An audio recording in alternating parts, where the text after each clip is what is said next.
नमस्कार दोस्तों, versus of wisdom में आपका स्वागत है।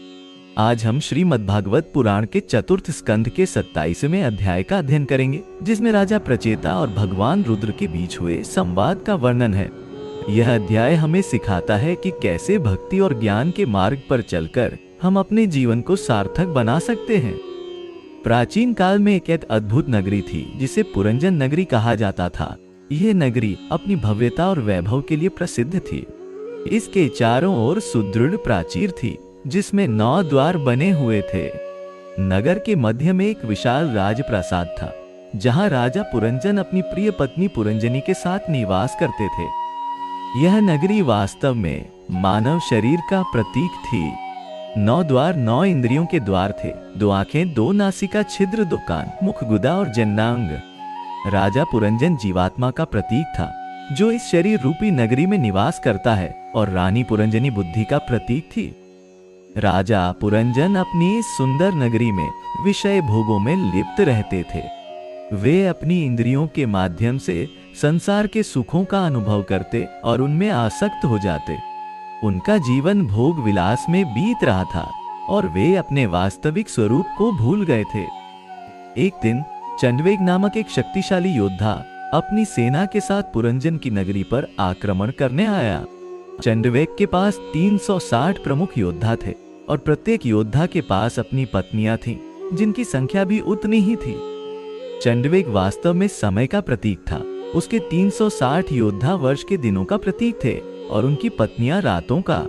इस प्रकार चंडवेग का आक्रमण दरअसल समय के प्रवाह का प्रतीक था, जो निरंतर मानव शरीर पर आक्रमण करता रहता है। चंडवेग और उसकी सेना ने पुरंजन की नगरी पर भीषण आक्रमण किया। वे नगर के चारों ओर घूम घूम कर हमला करते, कभी एक द्वार से, कभी दूसरे से। नगर के रक्षक इस आक्रमण का सामना करने में असमर्थ हो रहे थे। यह आक्रमण दरअसल उम्र बढ़ने की प्रक्रिया का प्रतीक था। जैसे जैसे समय बीतता है, मानव शरीर कमजोर होता जाता है। इंद्रियां धीरे धीरे अपनी शक्ति खोने लगती हैं और शरीर अपनी युवावस्था की ताकत और सौंदर्य खो देता है। जब पुरंजन की नगरी पर आक्रमण चल रहा था, तभी कालकन्या नामक एक विचित्र स्त्री वहां आई। वह यवन राजा की पुत्री थी और अपने विवाह के लिए उपयुक्त वर की तलाश में थी। कालकन्या का रूप अत्यंत भयावह और विकृत था, जिसे देखकर सभी भयभीत हो जाते थे। कालकन्या जरा या वृद्धावस्था का प्रतीक थी। उसका भयावह रूप दरअसल उस वृद्धावस्था का प्रतीक था जिससे सभी प्राणी डरते हैं। वह अपने पिता यवनराज, जो मृत्यु के देवता यमराज का प्रतीक था, की आज्ञा से वर की खोज में थी। कालकन्या अपने भाई भय के साथ आई थी, जो मृत्यु के भय का प्रतीक था। वह चंडवेग से मिली और उससे सहायता मांगी। चंडवेग ने उसे पुरंजन की नगरी पर आक्रमण करने में सहायता करने का वचन दिया और उसे प्रमदा नामक एक गंधर्व से मिलवाया। प्रमदा अविद्या या अज्ञान का प्रतीक था। वह एक ऐसा गंधर्व था जो अपने मधुर संगीत से लोगों को मोहित कर देता था। चंडवेग ने काल कन्या को सलाह दी कि वह प्रमदा की सहायता से पुरंजन को मोहित करे और फिर उस पर आक्रमण करे। प्रमदा ने अपने मोहक संगीत से पुरंजन को मोहित कर दिया। जब पुरंजन संगीत में खोया हुआ था, तब कालकन्या ने नगरी पर आक्रमण कर दिया। वह अपने भाई भय के साथ नगरी में प्रवेश कर गई और धीरे धीरे पूरी नगरी पर अपना प्रभाव फैलाने लगी। कालकन्या के प्रभाव से पुरंजन की नगरी जीर्ण शीर्ण होने लगी। नगरी के भवन और प्राचीर टूटने लगे, बगीचे सूखने लगे और नगरी की चमक दमक फीकी पड़ने लगी। पुरंजन भी कालकन्या के प्रभाव से वृद्ध होने लगा। उसके बाल सफेद हो गए, त्वचा झुर्रियों से भर गई, आंखों की ज्योति कम हो गई और शरीर की शक्ति क्षीण होने लगी। वह अपनी युवावस्था के दिनों को याद करके दुखी और निराश होने लगा। जैसे जैसे कालकन्या का प्रभाव बढ़ता गया, पुरंजन की इंद्रियां कमजोर होती गईं।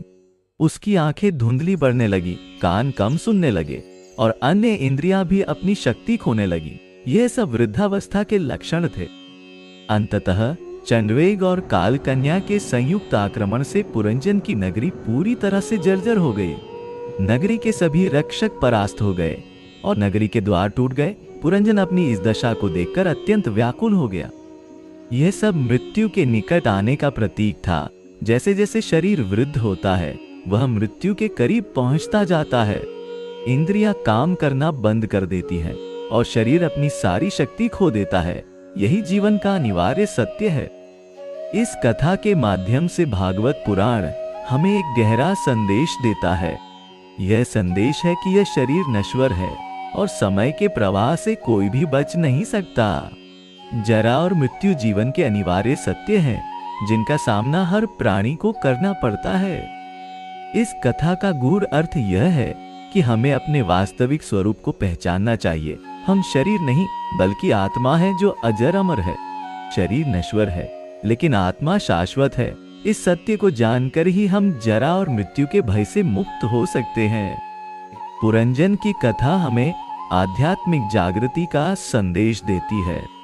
जब तक हम अपने को शरीर समझते हैं और विषय भोगों में लिप्त रहते हैं, तब तक हम दुख और भय से ग्रस्त रहते हैं।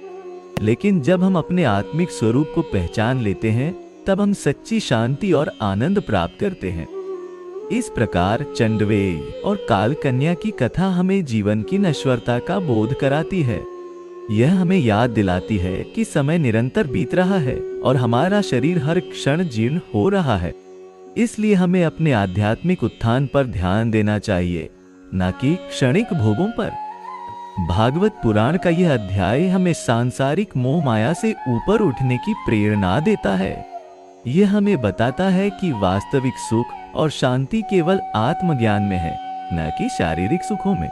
जब हम इस सत्य को समझ लेते हैं, तब हम जीवन और मृत्यु के चक्र से मुक्त हो जाते हैं। अंत में यह कथा हमें परमात्मा के प्रति समर्पण का संदेश देती है। जब हम अपने अहंकार को त्याग कर परमात्मा की शरण में जाते हैं, तब हम सच्चे अर्थों में मुक्त हो जाते हैं। यही भागवत पुराण का सार है और यही पुरंजन की कथा का परम संदेश है। मित्रों, आज हमने प्रचेताओं और भगवान रुद्र के संवाद से बहुत कुछ सीखा। आशा है कि यह दिव्य ज्ञान आपके जीवन में प्रकाश लाएगा।